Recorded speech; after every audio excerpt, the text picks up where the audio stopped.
السلام علیکم، میں ہوں آپ کا ہوسٹ شاکر قریشی اور آپ دیکھ رہے ہیں اپنا favourite YouTube channel view point. اس میں کوئی شک نہیں کہ پاکستان میں صوبہ پنجاب میں پبلک ٹرانسپورٹیشن کے اوپر بہت زیادہ کام کیا جا رہا ہے، اور اسپیشلی اگر ہم بات کریں لاہور کی تو لاہور میں میس ٹرانزٹ کے اوپر بہت زیادہ فوکس ہے حکومت پنجاب کا، اور ہر روز نت نئے منصوبے سننے کو ملتے ہیں، جس میں میں سمجھتا ہوں کہ orange line metro train, metro bus services, speedo بس، الیکٹرک بسز، اور اب لاہور میں پاکستان کی پہلی انڈر گراؤنڈ میٹرو ٹرین، اس کی فیزیبلٹی اور ڈیزائن اسٹڈی تکمیل کے قریب ہے، اور اسے جو نام دیا گیا ہے وہ ہے بلو لائن میٹرو ٹرین، جو کہ لاہور میں بننی ہے۔ یہ میٹرو ٹرین مکمل طور پر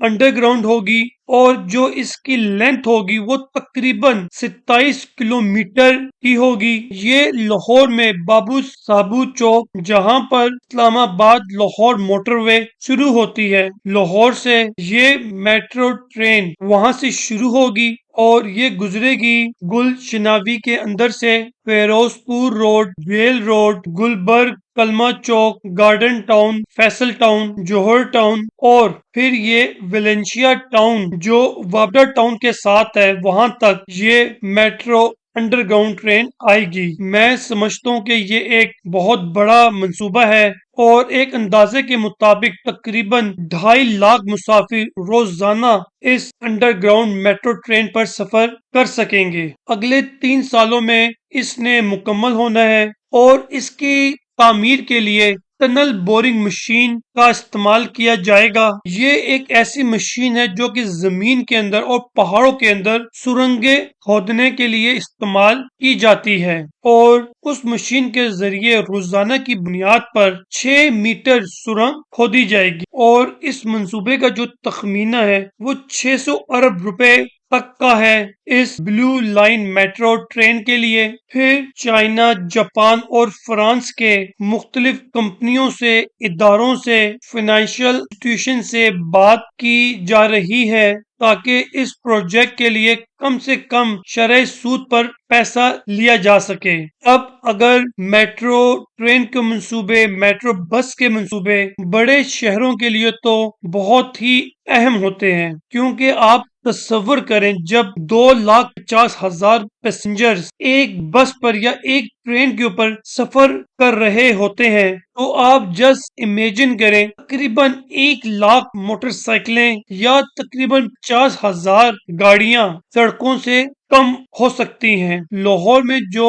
میٹرو ٹرین بنی تھی جسے ہم اورنج لائن کہتے ہیں، جب یہ شروع میں بنی تو ایز سچ اس کا کوئی خاص فائدہ نہیں ہوا، لیکن جب پیٹرول کی پرائسز آسمانوں سے باتیں کرنے لگی تو پھر اس اورنج لائن میٹرو ٹرین کا فائدہ کیا ہوا۔ اب تک تقریباً 10 کروڑ مسافر سفر کر چکے ہیں اس اورنج لائن میٹرو ٹرین پر پچھلے 4 سالوں کے دوران۔ یہ کوئی چھوٹی بات نہیں ہے، اور اس کی ایکوریسی 99% تک ہو چکی ہے۔ بہت سارے رکشوں کی جگہ لوگ اس پر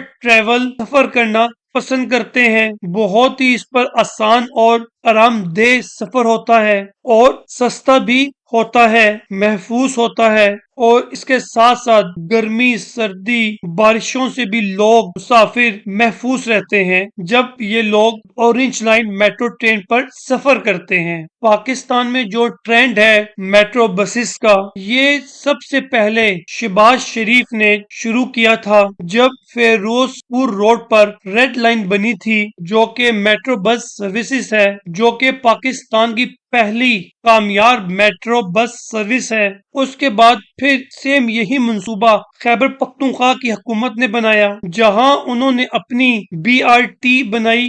اس کے بعد پنجاب میں مزید 2 میٹرو بس سروسز بنی، اسلام آباد کے اندر اور ملتان کے اندر، جو کہ اسلام آباد راولپنڈی اور ملتان شہر میں اپنی ایک میٹرو بس سروس تھی، اور اس کے ساتھ ساتھ پھر کراچی میں بنی گرین لائن، پھر اس کے بعد لاہور میں اورنج لائن میٹرو ٹرین بنی، اور اب فیصل آباد میں بھی ان قریب انہی بس سروسز کے بارے میں سوچا جا رہا ہے۔ ہم یہ امید کرتے ہیں تمام منصوبے پاکستان میں بر وقت شروع ہوں گے اور اپنے مقررہ کردہ وقت پر مکمل ہوں گے، کیونکہ یقین جانیے یہ وہ منصوبے ہیں جس سے عوام کو ڈائریکٹ فائدہ ہوتا ہے۔ لیکن ان منصوبوں میں ایک خامی تو یہ ہے کہ یہ حکومت سے پیسے زیادہ لیتے ہیں اور خود انکم اپنا پروفٹ کم جنریٹ کرتے ہیں۔ اگر آپ صرف اورنج لائن ٹرین کو دیکھ لیجئے، 10 کروڑ مسافر جس ٹرین سروس کے اوپر چڑھے ہوں،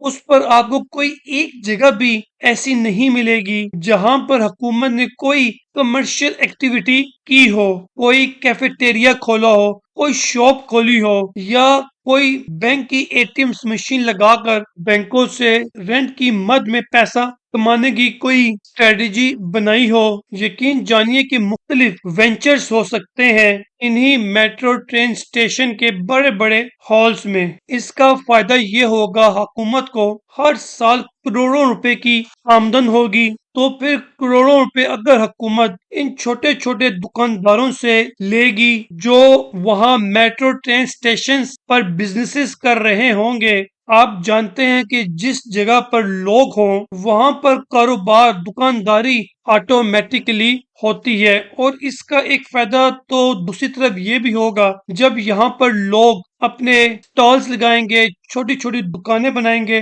تو بے شمار لوگوں کو روزگار کے موقع بھی ملیں گے اور حکومت کا اپنا ریونیو بھی انکریز ہوگا۔